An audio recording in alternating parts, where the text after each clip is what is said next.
रही हो?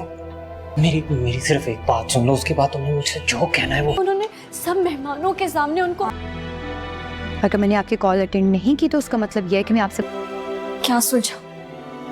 जिस कश्ती की आप बात कर रहे हैं वो बहुत पहले डूब गई। आपको पता नहीं है हमने जिंदगी कैसे गुजारी।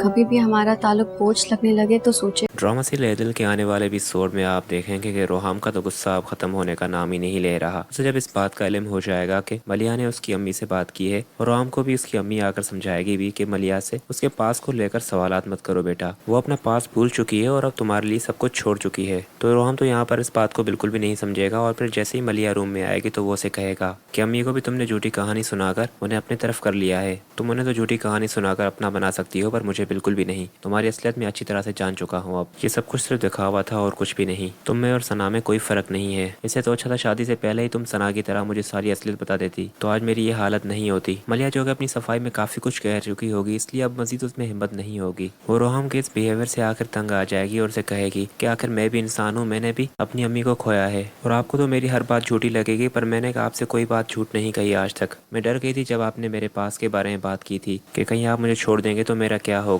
अम्मी के बाद मेरा कोई भी नहीं आप लोगों के अलावा, पर मैं अब मजीद कोई सफाई नहीं दूंगी अपने आप को। आपको जो समझना है आप समझें, पर सच यही है कि मैं आपसे शादी करने के बाद अपना माजी पीछे ही छोड़ आई थी। अब मोहित फिर से आ गया है मेरी जिंदगी में, तो इसमें मेरी कोई गलती नहीं है। मेरी जिंदगी में आप हैं और आप ही मेरा सब कुछ हैं। अगर आप मेरे साथ नहीं रहना चाहते तो आप मुझे छोड़ दें, पर ये रोज रोज की तकलीफ मुझे ना दें। पर रोहम उसे कहेगा कि मजबूर हूँ, मैं नहीं छोड़ सकता तुम्हें। मॉम डैड की खुशियाँ जुड़ी हुई हैं तुमसे और इतनी आसानी से तो मैं तुम्हें जाने नहीं दूंगा। दूसरी तरफ आप देखेंगे कि मोहित की माँ भी होगी जिसे बहुत ही डर होगा कि अगर तलाक हो गई मलिया की तो मोहित तो देर ही नहीं लगाएगा मलिया से शादी करने में। इसलिए वो मलिया से मिलने के लिए उसके पास जाएगी, जहाँ पर मलिया तो उससे मिलते ही बहुत गुस्से में आ जाएगी कि क्यों आई हैं आप यहाँ पर, एक आपके बेटे ने मेरी जिंदगी बर्बाद कर दी है और अब क्या बचा है यहाँ पर जो आप आई हैं। इस पर वो उसे कहेगी कि मैं सिर्फ तुम्हारे शोहर से बात करने के लिए आई हूँ यहाँ पर, मुझे तुमसे कोई बात नहीं करनी। मलिया को लगेगा कि मोहित की माँ फिर से कोई तमाशा करने आई है यहाँ पर, इसलिए वो वहाँ से उसे जाने का कहेगी। और फिर जैसे ही वो वहाँ से चली जाएगी तो राम की माँ मलिया को कहेगी कि ये यहाँ पर क्यों आई थी, जिस पर वो उसे कहेगी कि मुझे नहीं मालूम, फिर से कोई तमाशा करने के लिए आई होंगी। जितना मैं माजी से अपनी जान छुड़ाने के लिए कोशिश कर रही हूँ उतना ही माजी मेरे सामने आ रहा है बार बार। इस पर वो उसे कहेगी कि माजी हमसे जुड़ा हुआ होता है, हम कभी भी उससे अपनी जान नहीं छुड़ा सकते। हाल बता उस सबको भूलकर हम आगे बढ़ सकते हैं। और मैं जानती हूँ कि रोहम को धोखा देने के बारे में तुम सोच भी नहीं सकती। रोहम जज्बाती है पर वो गुस्से में कोई ऐसा कदम नहीं उठाएगा। मैं जानती हूँ उसे बस थोड़ा वक्त चाहिए, सब कुछ बेहतर हो जाएगा। बस तुम मुझसे एक वादा करना कि उस लड़के से कोई कांटेक्ट ना करना।